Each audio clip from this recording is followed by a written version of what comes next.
10 years ago, I won a competition to have a private full expenses paid party on a state-of-the-art cruise ship. It allowed you and 5 friends to spend the night on the vessel with free food and drinks. We thought it was going to be one of the best nights of our lives. It turned out to be the worst night of my life, by far. Let me tell you my story. I drink a lot of soda, as in buy a pack per day, a lot. I don't drink. I don't smoke. I see it as one of the more harmless vices you can have, although I appreciate it's probably not the best thing to do for my body. Well, one day I spotted a new graphic on the pack when picking a few up at the grocery store late one night when I was running low. It had a bright graphic of the sun wearing sunglasses and stated in large vibrant lettering, "For a limited time only. Prize draw entry for a deluxe cruise party day with each pack. Will it be your lucky day?" All you had to do was scan the QR code on the box, along with a picture of the receipt. Easy enough. And so, for the next 2 months, I dutifully scanned the codes in the hope of being lucky. 48 packs in all. I didn't give myself much chance though. There must have been hundreds of thousands of entries nationwide. So, after the deadline passed, I just went back to normal life and forgot about it. That is, until I received a phone call one Thursday morning when I was at work. I couldn't believe it and had to step outside to get some fresh air. I'd won. I was given a list of Friday nights to choose from and was asked to provide the details of up to 6 people who would be going. They even asked me for what food we liked, and of course, we would have all the free soda on board that we could drink. Upon speaking to the rep further, we'd have a huge cruise ship all to ourselves, including a huge swimming pool, games arcade and tennis court. The only people on board would be us, and a skeleton crew to steer the ship and serve food. We'd go on a round trip to a nearby island, spend the night, and then travel back. I couldn't believe my luck. Without thinking, I reeled off the names of 5 of my closest friends and started counting down the days to possibly the best night of my life. After the longest month of my life, the Friday that I had marked down in my calendar for weeks finally arrived. I gathered my things hurriedly and made for my car. It was a long drive to the dock, about 2 hours, but it would all be worth it. As I pulled up into the parking lot, I could already see the huge cruise liner that had been laid up for us. It looked unbelievable. As I got out of the car in amazement, I could see my group of friends in an excited circle. They all greeted me with enthusiastic hugs and smiles. "I can't believe it. This is going to be so awesome," exclaimed Will, my best friend. I'd known him since junior school. Our group of friends was small, but tight-knit. We all got to know each other in junior school, all except Jen, who we got to know through our D&D evenings. We badly needed a wizard, and she responded to our ad online. We clicked immediately, and we've been close ever since. Outside of Will and Jen, there were 3 others in our group. We had Frankie, who was our resident music geek. He could play numerous musical instruments, and was always making suggestions for weird and wonderful albums across a wide spread of genres. His latest recommendation was a pirate metal album from a band called Rum and Rock. It was surprisingly good. Next was Kat, who loved to play video games. She regularly streamed online. Her niche was first-person shooters. She was very proud of the fact that she had a KD ratio of 2.1. Tied in with that, she was incredibly competitive and hated losing. In fact, there was a viral video of her online a couple of years back, of her raging after a painful loss. She didn't mind that though, as it meant she was quite popular now. Last but not least was Adam. He was the sporty one of the group. He loved to play soccer and was always representing our school in competitive matches. Now that we'd left school, he carried on playing a couple of evenings per week. You wouldn't think he was athletic or fit though, if you just watched him eat. I'd seen him slam down 2 pizzas by himself once, after a particularly intense game. We excitedly made our way up the staircase, which was adorned with branding for the soda. At the top, We were greeted by a representative from the soda company and were asked to take a couple of photos for their marketing department. It felt a bit corporate and soulless to do that in hindsight, but we were looking forward to that night so much that we would pretty much have agreed to anything. After a few pictures were taken and exchanging pleasantries with the company rep, the walkway extended down from the huge ship. Once it was secured, we bounded our way up to the deck with huge smiles on our faces. Upon boarding, we were welcomed by the captain of the ship, along with being introduced to the surprisingly small crew that would be serving us. In what I was sure was a health and safety requirement, the captain proceeded to let us know how to put a life jacket on and where the lifeboats were located. We all subtly rolled our eyes at each other. Come on, we were only going to be gone for a day, and we're just going 100 miles offshore. It's not like we were in any danger. An hour after departing, dusk had fallen, and we could start to see the stars. We were all standing on the forecourt of the restaurant, which was towards the front of the ship, and had a glass ceiling which allowed you to look up at the sky. It was beautiful. A perfectly clear night, not a cloud in the sky. Great music was playing. We were asked to choose the playlist, of course, and the ship was lit up with bright lights. There were about 10 industrial-sized refrigerators in the restaurant, filled with ice-cold soda. We were told that we could take any leftover home with us. I was really the only major soda drinker in the group, so most of it would be coming home with me. As we were all dancing, one of the few members of the ship's crew announced over the tannoy, "Dinner is served." As we sat down at a huge table in the centre of the room, a crew member approached us with a trolley full of piping hot food. An amazing selection of meats, every type of side dish you could think of, and we could also see a table full of desserts in the corner. "Oh my god, amazing!" screamed Jen over the music. "You've really outdone yourself this time," said Adam, slapping me on the back. I licked my lips, as I couldn't wait to tuck into the great food. When I looked around the table, I could only count 5 of us. That's odd. How did he get separated? We all went to the restaurant together, I was sure of it. "Frankie? Where's Frankie?" I asked, looking around confused. He was nowhere to be seen. "Come to think of it, I don't remember seeing him for a little while," Kat murmured, while also looking around. "He's probably exploring the ship. You and I know that he always lets his curiosity get the better of him. He'll turn up. Why don't we go looking for him after we eat?" Will sputtered, in between mouthfuls of pizza. So, we agreed to finish our meal first. I mean, he did always have a tendency to go wandering off, regardless of what we did. If we ever went grocery shopping, we'd find him in some random aisle. If we went to the mall, no doubt he'd find the weirdest store and be looking at something strange in the back. It wasn't exactly unusual for him to go missing. After 15 minutes of solid gorging, we decided that now was the good time to try and find him. As we struggled to stand up due to being jammed full of delicious food, a crew member let us know that they'd keep it warm for us if we wanted more later. I couldn't imagine that myself, but you never know. As we looked at the paper map that we were given upon boarding, we tried to agree where it was most likely that Frankie would be. We almost unanimously agreed that the arcade would no doubt be the most likely place. You couldn't drag him away once he went into one. He loved playing the game machines. And so, we made our way to the arcade. It wasn't a very long walk, but we had to go through the innards of the ship. We approached the entrance, which was adorned with images of cartoonish characters, along with iconic video game images. It looked like we had time-travelled to the 1980s, with jazzy carpets and bright neon lights illuminating the huge room. It was difficult to hear much above the cacophony of sound effects and retro music. Everything was bathed in a blue and red neon glow. "Frankie, you in here?" I shouted, as I paced down the room looking at every arcade cabinet as I went. "Come on, man, you're missing all the awesome food. There's plenty of time to kill zombies and collect rings afterwards," yelled Adam, with his arms stretched out. As we reached the far end of the arcade, there was no sign of him. There was an unmanned bar at the end of the room.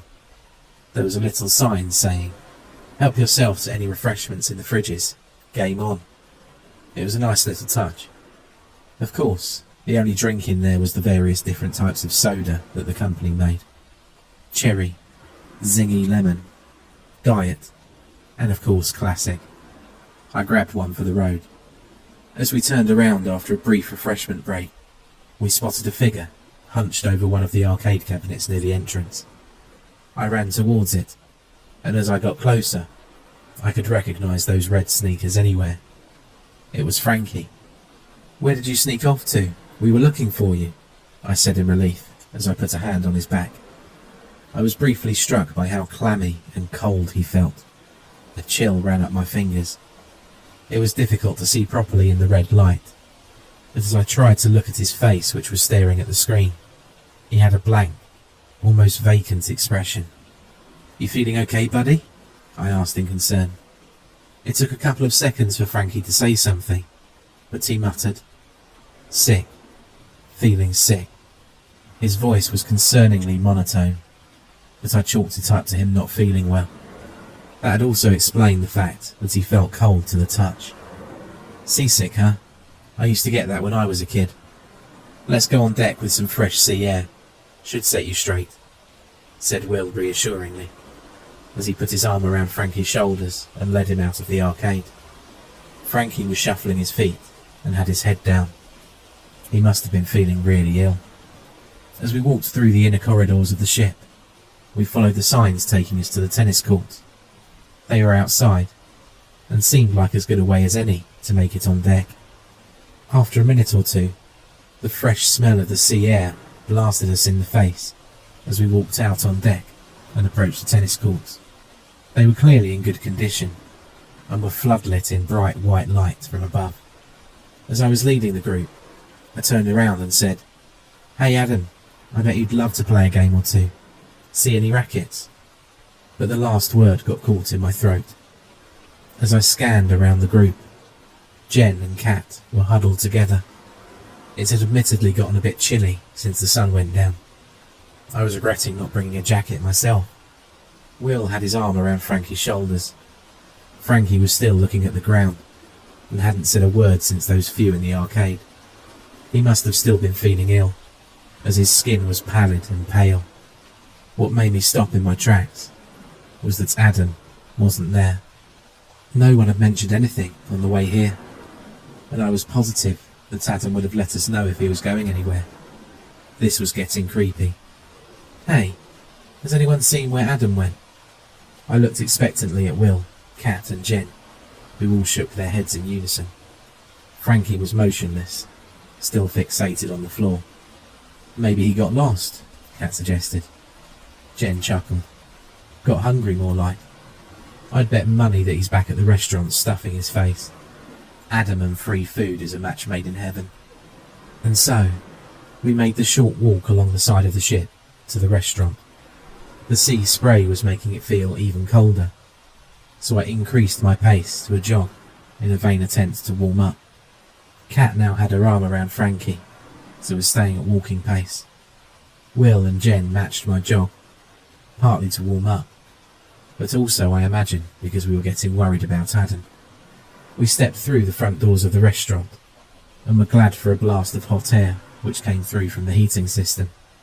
The music was playing just as loud, but now that the sun had gone down, the room was illuminated in a soft yellow light. Sitting at the round table, where we had all just eaten an hour or two previously, was Adam. Our empty plates were still there, which I thought was peculiar.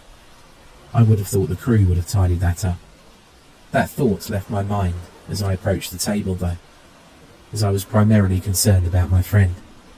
"How on earth could you stand to eat anymore? Honestly, I don't understand how you can stay so skinny, yet eat so much," yelled Jen above the blaring music. I could see Adam's lips move, but couldn't make it out because of the dim lighting and the loud music. I ran over to the booth containing the sound equipment and fumbled around looking for a way to turn it off. I wasn't technical in any way and was really struggling. I looked over to Frankie, who was now also sat at the table, hunched over in a similar way to Adam. He'd know how to operate this equipment with his eyes closed. "Frankie, little help?" I yelled across the room. Frankie didn't move, and didn't even acknowledge me. I called out his name once more, but then presumed that he couldn't hear me. After pressing a few random buttons, I seemed to find the right one eventually, as the music cut out immediately. All we could hear now was the sound of the waves crashing against the ship, and the odd seabird. "Adam, feeling sick too? You look as bad as Frankie," said Will, as I was walking back to the table. I thought Adam didn't hear him at first, as he took a couple of seconds to respond. But then he gurgled. "Hungry. Food. Honestly, you've got a one-track mind with food. Did you eat too much and now you feel sick? You've only got yourself to blame," scolded Jen. While she was saying this, I was staring at Adam's face. His skin had the same pale colour as Frankie's, maybe even worse. Also, maybe it was the lighting, but his eye sockets were sunken, casting a shadow. It looked like he was a corpse that had just come back to life. I'd been seasick before, and I never looked like that.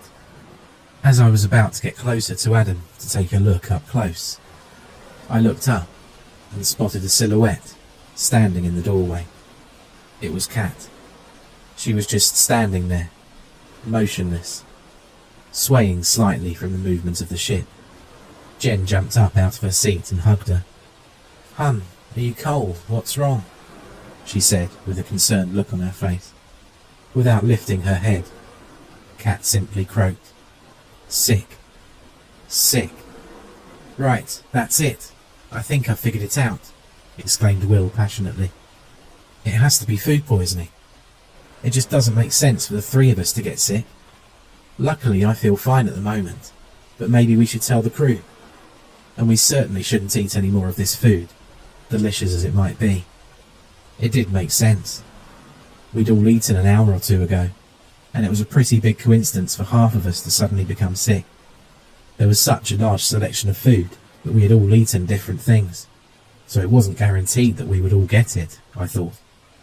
"Good thinking," I said, patting Will on the back. "Why don't we leave Adam, Frankie and Kat here for the moment, where it's warm?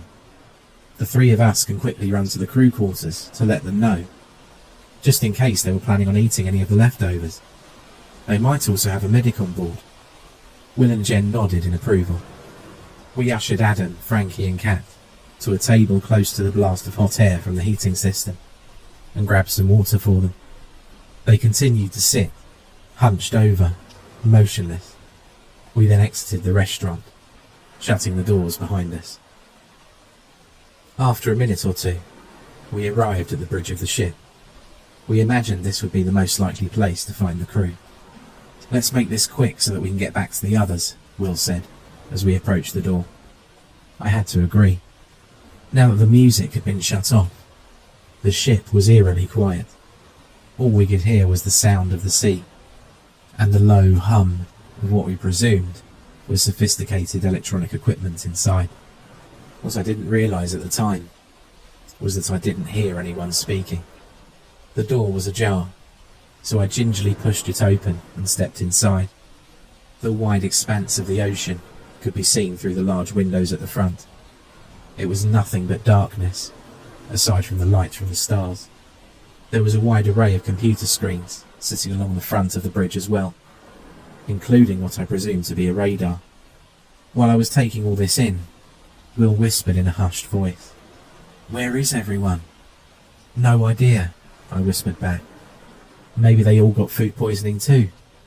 I was just clutching at straws at this point. In actuality, I was terrified.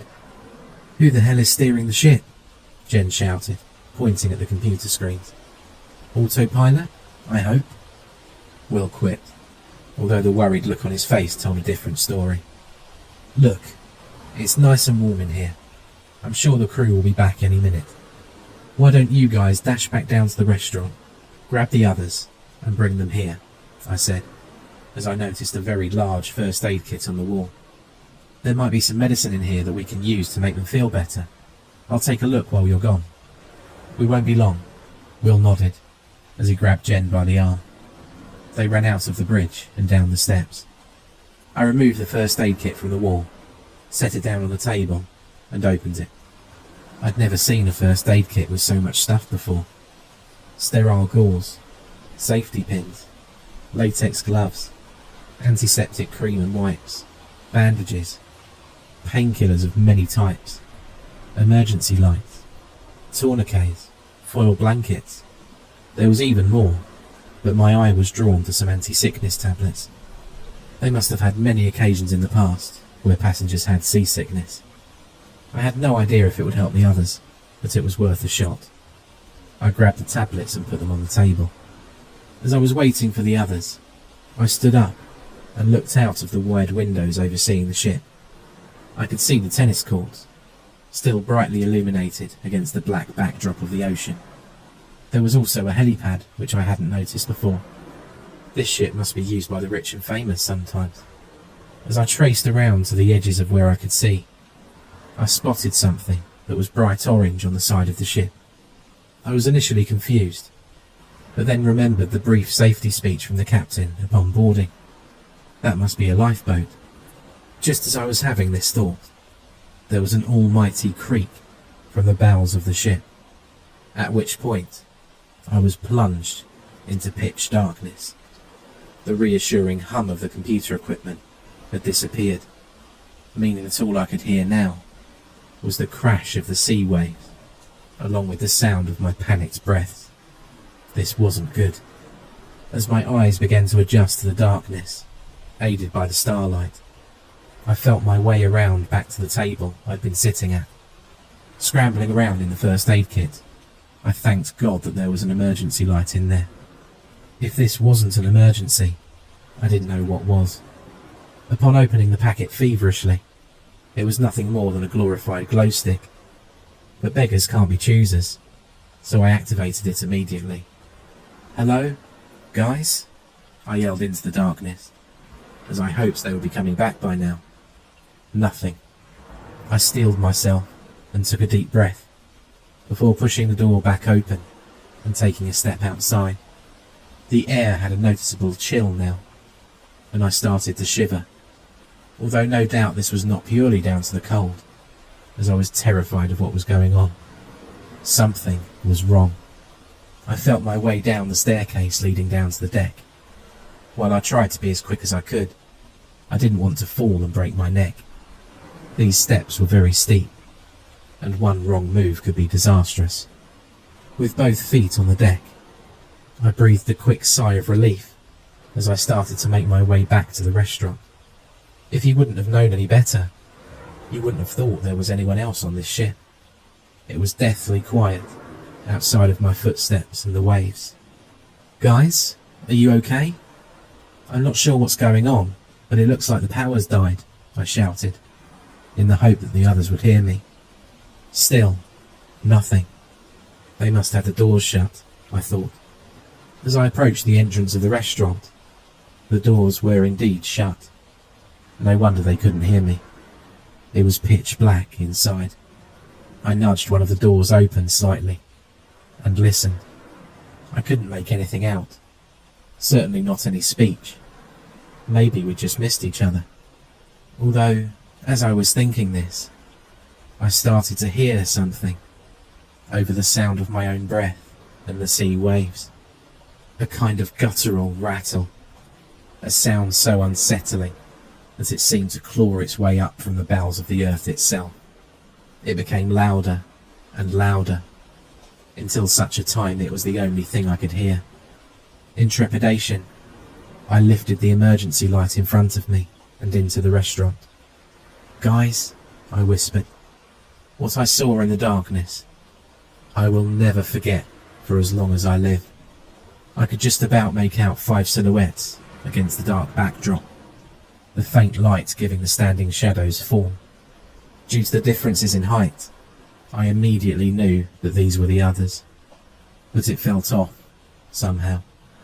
With that, and as the unnatural cacophony of croaking and rattling grew louder still, the 5 silhouettes raised their heads with a slow, deliberate movement. In the darkness, 10 glowing eyes flickered and shone as one. their malevolent gaze fixed upon me. I froze in fear. As my eyes adjusted to the darkness once more, the features of the 5 figures became grotesquely apparent.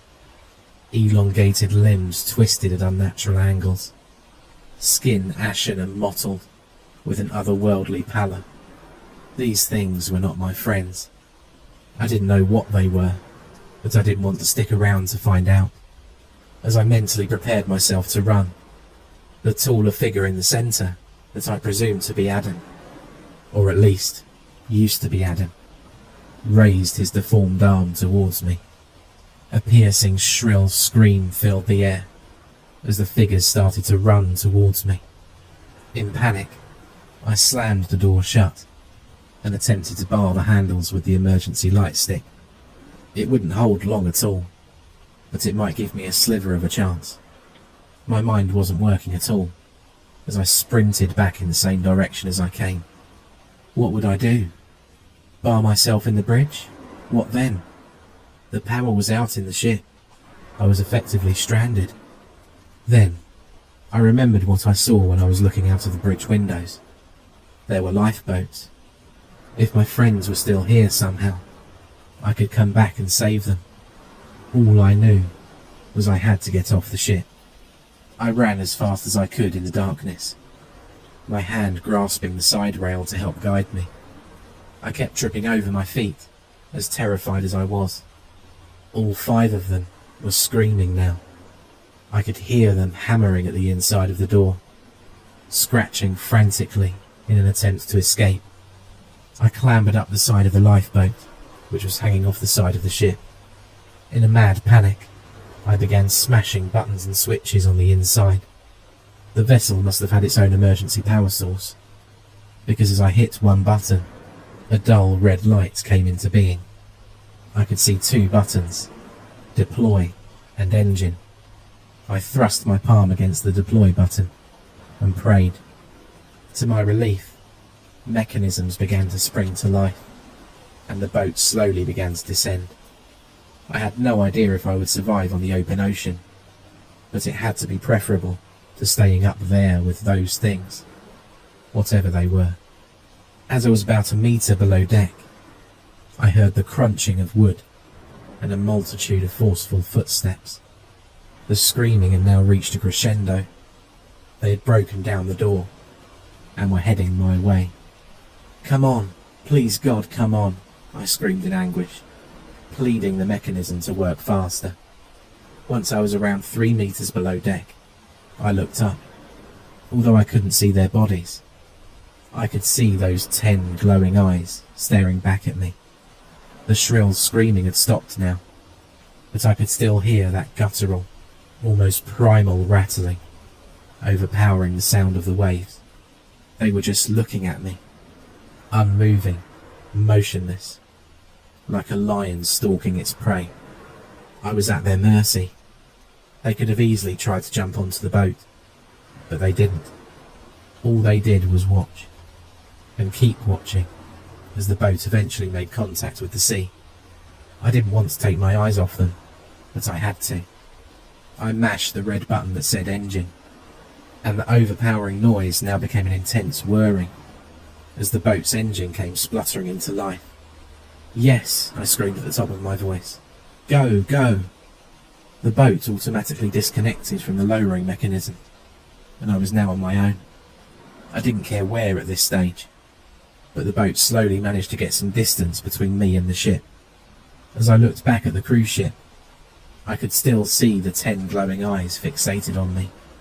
The glowing was almost even more intense now, as if they were angry I couldn't become one of them. As the ship began to shrink and disappear from view, I spotted an emergency flare on board, which I immediately set off.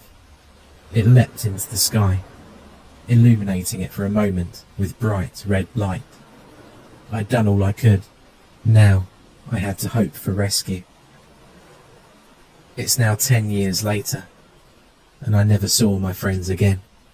A passing ship saw my distress flare and picked me up, thankfully. A search party was sent out for the cruise ship, but it was never found. It was as if it went silent on radar. and disappeared into thin air. The authorities were baffled as to how such a large vessel could disappear. I was questioned for days. They never believed me when I told them about those things. Delirium from food poisoning was the verdict, but I knew better. The soda company ended up being sued by my friends' families, as they never came back. They won, and the company went bust. Even after all that, and how guilty I feel, their families gave me some of their settlement money. It's enough that I'll never have to work again. I'm grateful, but I would trade it all in for a second, just to see my friends again. I've never touched a can of soda since. It brings up too many bad memories.